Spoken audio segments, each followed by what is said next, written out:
नित्य स्वामी दर्शन 25 ऑगस्ट. श्री गणेशाय नमः. श्री गुरुदेव दत्त. आपल्या मनासारखे घडले की माणसाला आपण खूप सुखी आहोत असे वाटते आणि त्याच्या मनासारखे घडले नाही की दुःख त्याला वेटाळून बसते. मानवी आयुष्यातले सुखदुःख हे मूलतः स्वार्थाशी जोडलेले आहे, देहभावनेने निगडीत आहे. प्रत्येकाची सुखदुःखे लपवण्याची तऱ्हा वेगवेगळ्या मानसिक पातळ्यांवर रेंगाळणारी आहे. एक लक्षात घ्या की प्रत्येक वेळेला मनासारखे दान पडेलच असे नाही. मनासारखे दान पडले नाही म्हणून तुम्ही जर दुःखी व्हायला लागलात तर सुखाचा वारा अंगाला स्पर्शच करणार नाही. बहुतेक जीवांची सुखाची व्याख्या खूप सोपी आहे. ती म्हणजे सुख हे त्यांना अभिप्रेत असणाऱ्या सोयीशी निगडीत असते. मनासारखी सोय झाली की ह्यांच्या तकलादू सुखाला भरती येते आणि मनाविरुद्ध घडले की ह्यांचे कल्पित दुःख भळाभळा वाहू लागतात.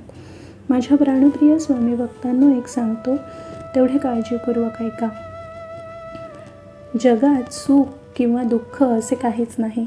हे सारे मानवी मनाचे सुखदुःखाचे काल्पनिक खेळ आहेत. या काल्पनिक सुखदुःखांच्या पलीकडे जाण्याचा प्रयत्न करा.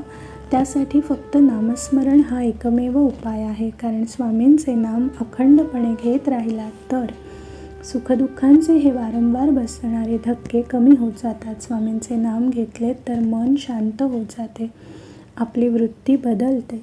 स्वामी आपल्यासोबत आहेत हे नवे भान आपसूकपणे प्राप्त होते. थोडक्यात सांगतो की आपली वृत्ती स्वामी स्मरणाशी निगडीत होणे ह्याला मानवी आयुष्यात पर्याय नाही. नामदेव महाराज म्हणतात त्याप्रमाणे, ध्यानी ध्याता मनी हेची येऊनी बैसे, गीती गाता वसे हृदय कमळी. स्वामी नाम सतत घेतले की स्वामी आपल्या हृदयात येऊन स्थानापन्न होतात. आपल्या मुखात जो अभंग उमटतो तो स्वामींचाच असतो. स्वामी एकदा का आपल्या हृदयात स्थानापन्न झाले की 1000 पाकळ्यांचे हे ब्रह्मकमळ आपोआप उमलून येते. श्री गुरुदेव दत्त. श्री गुरुदेव दत्त. श्री गुरुदेव दत्त.